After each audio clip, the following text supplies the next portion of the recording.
Welcome back. Today, we're going to cut right through all the noise of the latest diet fads and those super complicated rules. We're going to demystify nutrition planning and build a simple, solid framework that you can actually use. So let's just dive right in.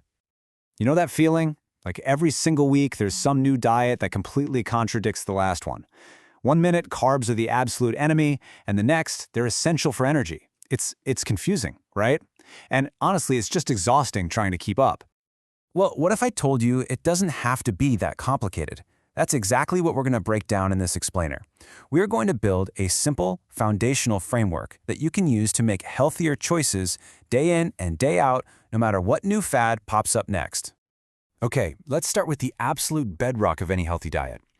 I want you to think of these next 6 points not as a bunch of strict rules, but more like a constitution for your eating habits. These are the timeless principles that will always apply. So here they are, the 6 pillars. First up, we've got adequacy. That just means getting enough of all the good stuff, the essential nutrients. Then there's balance, making sure you're eating from all the different food groups. Third is calorie control, which is really about matching the energy you take in with the energy you burn. Number 4 is nutrient density. That's all about choosing foods packed with vitamins and minerals over empty calories. Fifth, we have moderation, which is pretty straightforward, just limiting things like too much salt, sugar, and unhealthy fats. And last but not least, variety. This keeps things interesting and makes sure you're covering all your nutritional bases by eating a wide range of different foods. So we've got our principles down, but what foods do we actually use to build our diet? Well, that brings us to our nutritional building blocks, the 5 major food groups.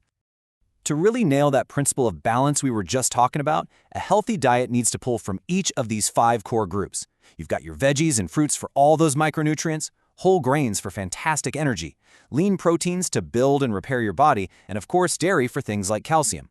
These are really the fundamental components our bodies need to thrive. Okay, so principles and food groups are great, but I get it, they can feel a little bit abstract. How do we take all this theory and translate it into what we're actually putting on our plate for dinner tonight? Well, this is where food guides are a total game changer. Think of a food guide as your visual cheat sheet. Its entire job is to take all that complex nutritional science and boil it down into a simple, practical picture that anyone can understand and use. You've probably seen different versions over the years, right? Like the old food pyramid or the more modern plate-based designs. And this slide right here perfectly shows how our understanding of nutrition has evolved. Over on the left, you see the old school food pyramid with that huge base of grains at the bottom. But now look at the healthy eating plate on the right. See how the focus totally shifts? Half the plate is now fruits and vegetables. It specifically calls out whole grains and lean proteins. The big takeaway is this massive move away from refined stuff and towards whole, nutrient-dense foods. And I love this, it even reminds you to stay active.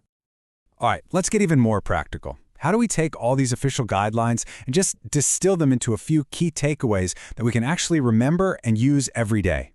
Let's break it down. Now, the source for this explainer, India's National Institute of Nutrition, actually lays out 15 pretty detailed guidelines that cover everything from how much water to drink to food safety. But don't worry, we're not going to try and memorize all of them. Instead, we're going to see how they all boil down into 3 really powerful overarching themes. Theme number 1. Simple, right? But so powerful. This is probably the single most consistent piece of nutrition advice you will ever hear anywhere. And why is that? It's because fresh vegetables and fruits are just jam-packed with the micronutrients and fiber our bodies need to fight off deficiencies and chronic diseases. You really can't go wrong here. The second huge theme is this: food doesn't exist in a vacuum. It's all part of a bigger energy equation. This highlights the absolutely critical link between what you eat and how you move. You know, maintaining a healthy weight isn't just about the food. It's about balancing that energy you take in with regular exercise. It's fundamental for preventing obesity and a whole bunch of related health issues. And here's our third and final powerful takeaway. Look, processed foods can be super convenient, but that convenience often comes at a cost. They can be stripped of valuable nutrients while being loaded up with way too much salt, sugar, and unhealthy fats. These are those empty calories we mentioned earlier. So limiting them is honestly one of the most effective things you can do to improve your diet. So after all of that, what's the single most important message you should walk away with? Let's bring it all home. Look, the goal here is not about following some perfect, rigid diet. Let's be real, that's almost never sustainable. The real goal is empowerment. It's about understanding these core ideas, the pillars, the food groups, the main themes, so you can build your own flexible framework to make consistently better choices for your long-term health. So I'll just leave you with this one question. Forget about trying to overhaul your entire life tomorrow. Based on everything we've talked about, what's just one small, simple change you can make to your very next meal? Because that, right there, that's where the journey to healthier eating truly begins.